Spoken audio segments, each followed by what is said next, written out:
অনেক মানুষই বিশেষ করে যাদের ওজন কম তারা পুষ্টিহীনতায় ভোগেন এবং রোজার মাসে রোজা রাখতে ভয় পান। তাদের জন্য বেশিরভাগ ক্ষেত্রেই দেখা যায় যে পুষ্টিহীনতায় ভোগার ভয়ে তারা রোজা রাখতে পারেন না।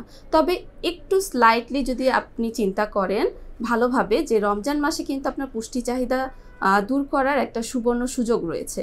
যেমন আপনি সেহরি করছেন, তারপর একটা লং সময় যখন আপনার পেট ফাঁকা থাকছে, তারপরে যখন ইফতার করছেন, তার মধ্যে কিন্তু আপনি দেখতে পাবেন যে আপনার বডি কিন্তু রিকভারি করা শুরু করেছে।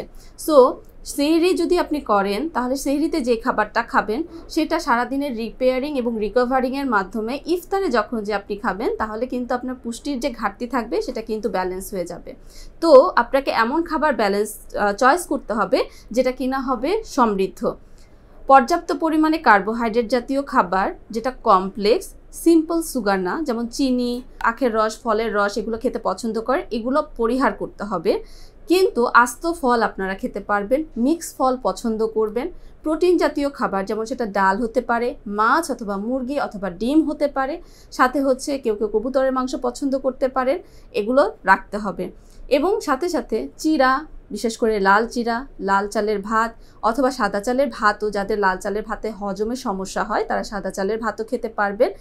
এবং কেউ কেউ খিচুড়ি পছন্দ করেন। এইগুলোও যদি আমরা ডায়েট চার্টে রাখি তাহলে দেখা যাবে যে আমাদের পুষ্টির কোনো ঘাটতি হবে না। সাথে সাথে ব্যালেন্স হিসাবে আমাদের রাখতে হবে টক দই অথবা দুধের তৈরি যে কোনো খাবার।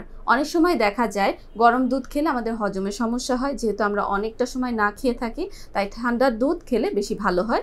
এবং ঠান্ডা দুধের পরিবর্তে যদি আমরা ঠান্ডা টক দই বেশি খাই তাহলে আরও ভালো হয়। সাথে সাথে মনে রাখতে হবে ফাইবার একটি গুরুত্বপূর্ণ উপাদান।